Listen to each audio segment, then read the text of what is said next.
నమస్తే అండి, నేను మీ యష్మిత. ఈ టీవీ లైఫ్ ఆధ్యాత్మిక ఛానల్ జీవన యోగ కార్యక్రమానికి మీ అందరికీ స్వాగతం.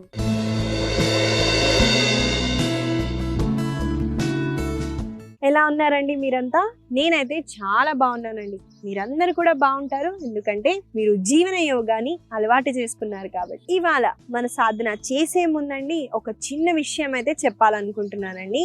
ఏం లేదండి, ఒక చిన్న బాబు ఒకసారి ఆడుకుంటున్న వేళల్లో ఒక క్యాటర్పిల్లర్ని చూశానండి. క్యాటర్పిల్లర్ అంటే ఏంటండి, బటర్ఫ్లై అవుతుంది కదా, ఆ క్యాటర్పిల్లర్ కుకూన్లో ఉంటుందండి. కుకూన్ లోపల క్యాటర్పిల్లర్ స్ట్రగుల్ అవుతుంది, ఆ అబ్బాయి చూస్తాడనమాట. చూసి ఆ అబ్బాయి పాపం, అయ్యో ఇది ఇంత కష్టపడుతుంది కదా అని కేర్ఫుల్గా దాన్ని పట్టుకొని దాన్ని కట్ చేసి కుకూన్ నుంచి బయటికి తీస్తాడండి. అదే తప్పు చేశాడండి ఆ బాబు. ఏమవుతుంది, ఆ క్యాటర్పిల్లర్ బయటికి వచ్చిన తర్వాత దానికి ఎగరడానికి వింగ్స్ అన్నవి వీక్ అయిపోతాయి. కాబట్టి దీన్ని బట్టి మనకేమర్థమవుతుందండి, లైఫ్లో కొన్నిసార్లు స్ట్రగుల్స్, మేబీ ఆ క్యాటర్పిల్లర్ ఆ స్ట్రగుల్స్ని ఫేస్ చేసి బయటికి వస్తుంటే దాని వింగ్స్ స్ట్రాంగ్ ఉండేవి, అది ఎగరగలిగేది. కానీ బాబు దాన్ని బయటికి తీయటం వల్ల తొందరగా అది ఎగరలేక దాని వింగ్స్ అన్నవి వీక్ అయిపోయాయి. కాబట్టి లైఫ్లో కూడా మనకి స్ట్రగుల్స్ ఎంత పెయిన్ఫుల్గా ఉన్నా మనని స్ట్రాంగర్ చేస్తుంది. ఈ చిన్న విషయం గుర్తుపెట్టుకొని ఎలాంటి స్ట్రగుల్స్ మీరు లైఫ్లో ఫేస్ చేయడానికి మెంటల్లీగా రెడీ అయిపోయింది. దానికి యోగా సాధన మనకి చాలా ఉపయోగపడుతుందండి. కాబట్టి ఇవాళ మన సాధనాన్ని మొదలు పెట్టేద్దామండి.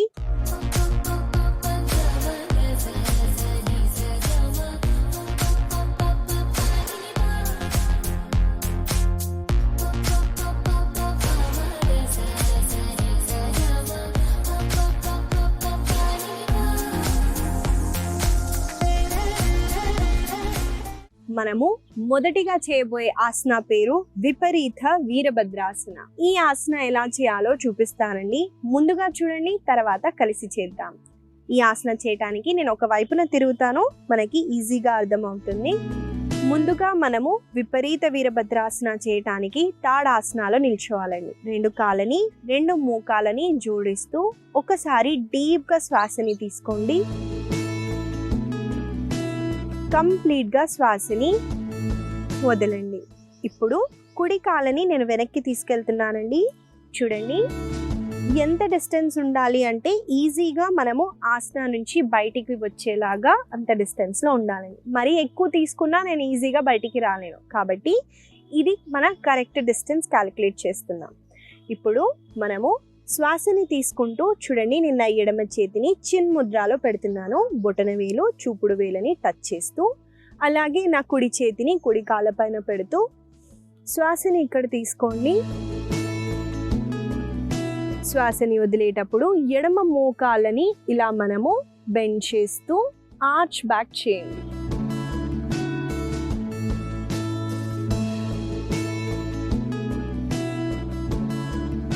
మెల్లగా మనము చేతులని కాళ్ళని రిలాక్స్ చేస్తాము. చూశారు కదండి, విపరీత వీరభద్రాసన ఎలా చేయాలో చూపించాను. ఈ ఆసన చేసేటప్పుడు అండి మనకి ఎక్కువగా ప్రెషర్ అనేది మోకాళ్ళ పైకి వెళ్తుందండి. కాబట్టి మోకాళ్ళ నొప్పులున్నా, లెగ్స్ వీక్గా ఉన్నా కూడా మనం చైర్ మీద కూర్చొని కూడా ఈ ఆసనాన్ని ప్రాక్టీస్ చేయొచ్చు. కాకపోతే చైర్లకి రెండు హ్యాండ్స్ లేనివి ఉంటాయి కదండి, ఆర్ంపిట్ రెస్టింగ్ లేనివి ఉంటాయి కదా, వాటిని యూజ్ చేయండి. ఆసనాన్ని సులువుగా చేయొచ్చు. ఈ ఆసన చేయటం వల్ల మన శరీరంలో స్టామినా అన్నది చాలా పెరుగుతుందండి. మనం చూసుకున్నట్టయితే మన కంప్లీట్ రెండు లెగ్స్ని చాలా స్ట్రెంథెన్ చేస్తుంది. అలాగే మనకి ఈ భాగంలో ఎక్కువగా మనం ఆర్చ్ బ్యాక్ చేయటం వల్ల సైడ్కి చాలా మంచి స్ట్రెచ్ ఉంటుందండి. అబ్డామెన్ దగ్గర ఉంటుంది, సైడ్ స్ట్రెచ్ అనేది ఎక్కువగా ఉంటుంది. కాబట్టి ఈ ఆసనాన్ని కొన్నిసార్లు మనం కలిసి చేద్దామండి. రెండు కాళ్ళతో, మర్చిపోవద్దు, రెండు కాళ్ళతో చేయాలి. కాబట్టి మనము చేసేద్దాము.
మెల్లగా 2 చేతులని కాళ్ళని రిలాక్స్ చేయండి. ఈ ఆసనాలో మనం చూసుకున్నట్టయితే అండి, నేను ఇక్కడ ఫార్వర్డ్ బెండింగ్ కానివ్వండి, బ్యాక్వర్డ్ బెండింగ్ అయితే అస్సలు చేయట్లేదు. సైడ్ స్ట్రెచ్ ఫీల్ అయ్యేటట్టు చేస్తున్నాను. కాబట్టి దీన్ని లాటరల్ బెండింగ్ అంటారు. మీరు కాన్షియస్గా ఉండి సైడ్ స్ట్రెచ్ ఫీల్ అవుతుందో లేదో చూసి చేయటానికి ట్రై చేయండి. ఇదండి విపరీత వీరభద్రాసన. ఈ ఆసన వల్ల కలిగే లాభాలని చెప్పాను కాబట్టి దీన్ని మీరు తప్పకుండా మీ ప్రాక్టీస్లో యాడ్ చేస్తూ ప్రాక్టీస్ చేయడానికి ట్రై చేయండి. మనము తర్వాత చేయబోయే ఆసన పేరు ఆంజనేయ ఆసన. ఈ ఆసన ఎలా చేయాలో ముందుగా చూపిస్తానండి. ఈ ఆసన చేసే ముందు హిప్ ఇంజ్యూరీస్ ఉన్న వాళ్ళు, మనకి ఏదైనా హిప్లో కానివ్వండి, సాక్రమ్ బోన్లో కానివ్వండి, ఏదైనా మనకి ఇష్యూస్ ఉన్నా కూడా అవాయిడ్ చేయండి. ఎందుకంటే ఆ పెయిన్ని అగ్రివేట్ చేస్తుంది. అది లేదనుకోండి, లేదా ఈ ఆసన చేయటం వల్ల చాలా ఉపయోగాలు అయితే ఉన్నాయి. నేను చెప్తాను ఉపయోగాలు ఏంటో. ముందుగా చూసేద్దాం ఆసన ఎలా చేయాలో. మనము అశ్వసంచలన ఆసనాలోకి ముందుగా రావాలండి. చూడండి, నేనైతే నా కుడి కాళ్ళని ముందు పెట్టాను. కుడి మోకాలు కాళ్ళు ఒకటే లైన్లో ఉంది. ఇంకా ఎడమ కాళ్ళని ఎంతైతే అంత వెనక్కి పెట్టడానికి చూశాను. ఇక్కడ మనము రాంగ్ పొజిషన్ పెట్టినట్టయితే ఇలా ఉంటుందండి. మోకాలు కాళ్ళు ఒకటే లైన్లో లేదండి. ఇలా చేయటం వల్ల మనకి మోకాల పైన ఎక్కువగా ప్రెషర్ అనేది పడుతుంది. కాబట్టి దీన్ని సెట్ చేసుకోండి. అలాగే వెనకాల కాళ్ళు ఇలా ఉందనుకోండి, స్ట్రెచ్ ఏమీ ఉండదు. మీరు ఒకవేళ ఇక్కడ చేస్తే ఆసన ఏ ఉపయోగం ఉండదండి. కాబట్టి వెనకాల కాళ్ళని ఎంతైతే అంత వెనక్కి పెట్టండి. పెట్టిన తర్వాత శ్వాసని తీసుకుంటూ 2 చేతుల్ని పైకి రేస్ చేస్తూ ఆర్చ్ బ్యాక్ చేయండి.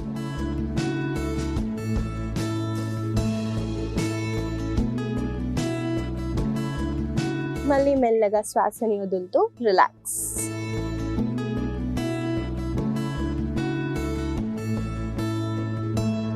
ఈ ఆసనాలో మనము హ్యాండ్స్ రేస్ చేసి చెస్ట్ని ఓపెన్ చేయడం వల్ల శ్వాస తీసుకోవాలండి. మనము బ్రీతింగ్ టెక్నిక్ని ఫాలో అవుతూ ఆసనాలను చేస్తే ఇంకెక్కువ బెనిఫిట్స్ అయితే చూస్తాము.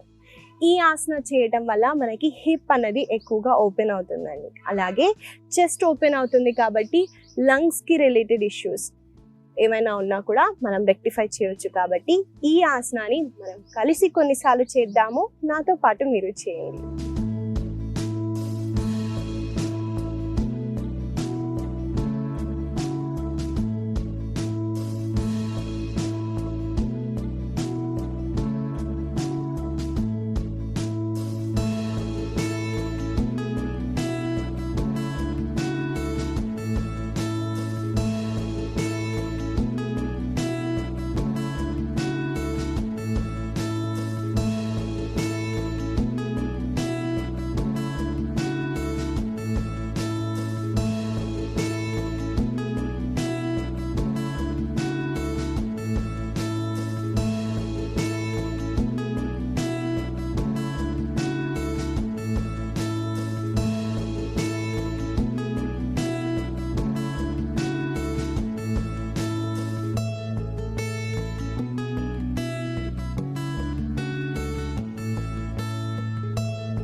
ఇదండి ఆంజనేయ ఆసన.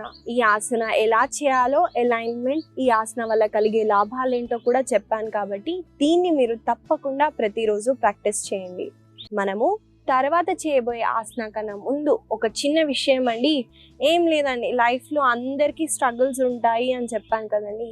ఎవరికి స్ట్రగుల్స్ లేవండి, ప్రతి ఒక్కరికి ఉన్నాయి. కానీ వాళ్ళు డీల్ చేసే విధానం వేరేగా ఉంటుంది.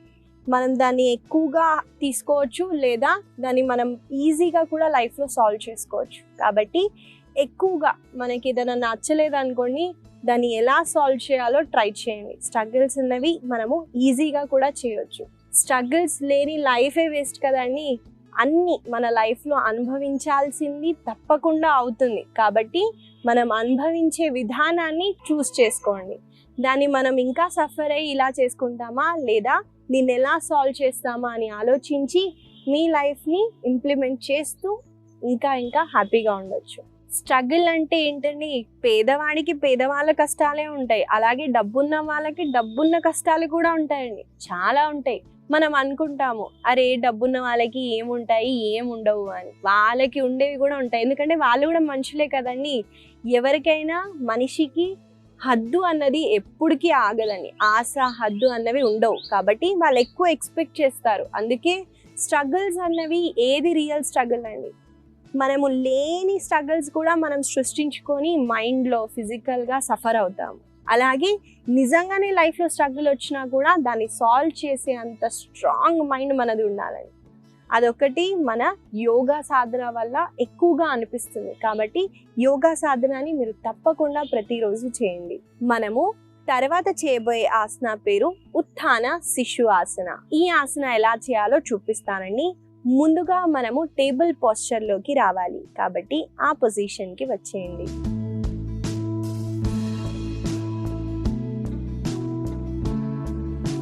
నేను అలైన్మెంట్ ఎలా చెక్ చేస్తున్నానో చూడండి. నేను వజ్రాసనాలో కూర్చున్నాను. ముందుగా చేతిని కింద పెడుతున్నాను, చేతుల్ని. తర్వాత ఒక 1 హ్యాండ్ డిస్టెన్స్ తీసుకోండి. అలాగే మోకాల మధ్యలో గ్యాప్ని పెట్టండి. దాని తర్వాత శ్వాసని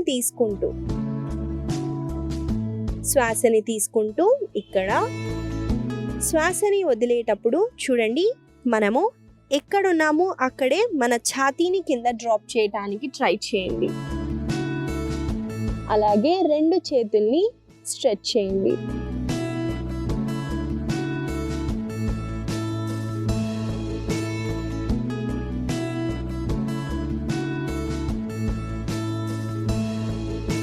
మళ్ళీ మెల్లగా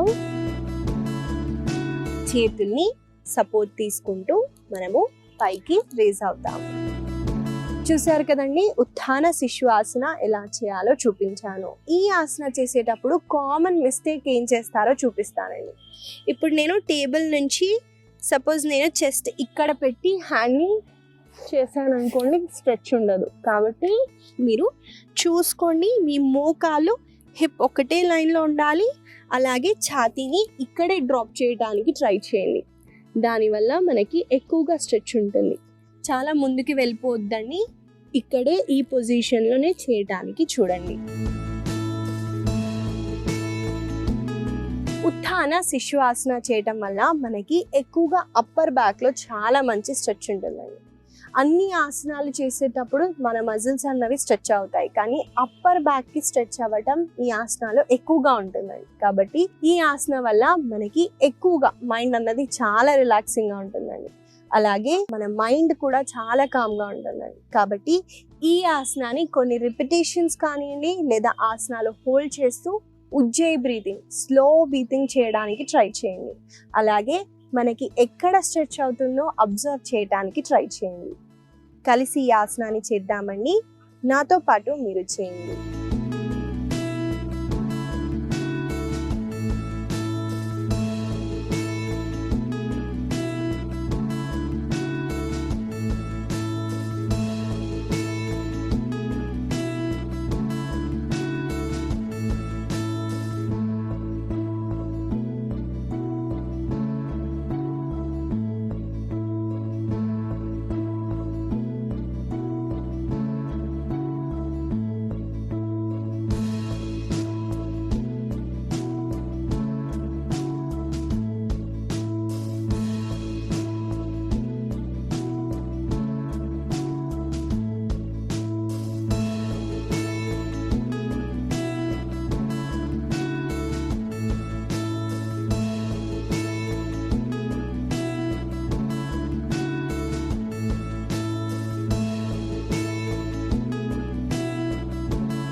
మెల్లగా రిలాక్స్ అవ్వచ్చు.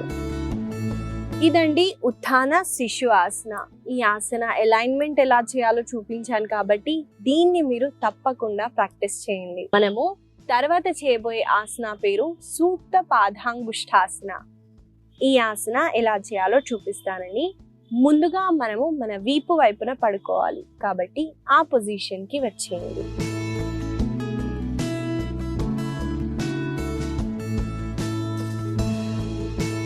ముందుగా మనము శవాసనాలో రెస్ట్ చేస్తామండి.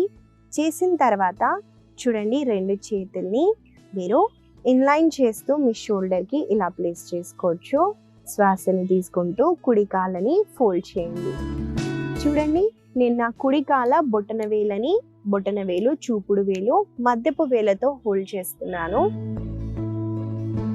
హోల్డ్ చేసిన తర్వాత శ్వాసని తీసుకుంటూ కుడి కాళ్ళని పైకి రేస్ చేయండి. శ్వాసని తీసుకుంటూ కుడి కాళ్ళని పైకి రేస్ చేయండి. ఇప్పుడు శ్వాసని వదిలేటప్పుడు కుడి కాళ్ళని కుడి వైపున తీసుకెళ్తూ ఎడమ వైపున చూడండి.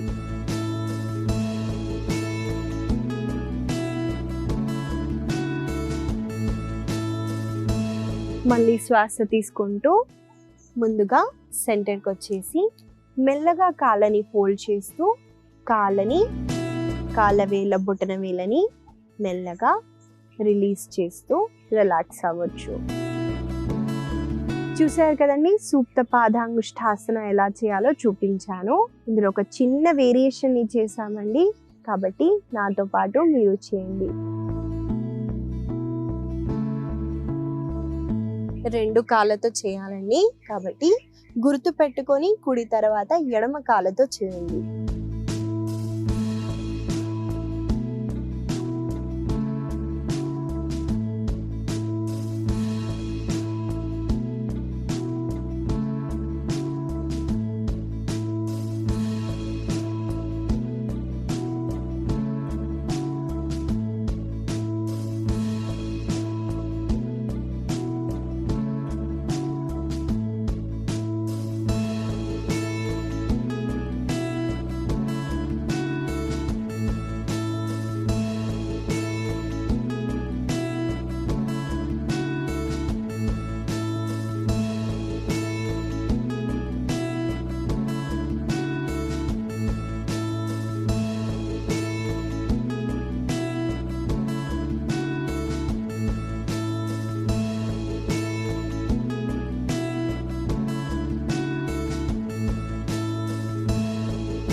మెల్లగా శవాసనాలో కొన్ని క్షణాలు రెస్ట్ చేస్తూ శ్వాస మీద దృష్టి తీసుకెళ్తూ బాడీలో ఏం జరుగుతుందో అబ్జర్వ్ చేయడానికి ట్రై చేయండి.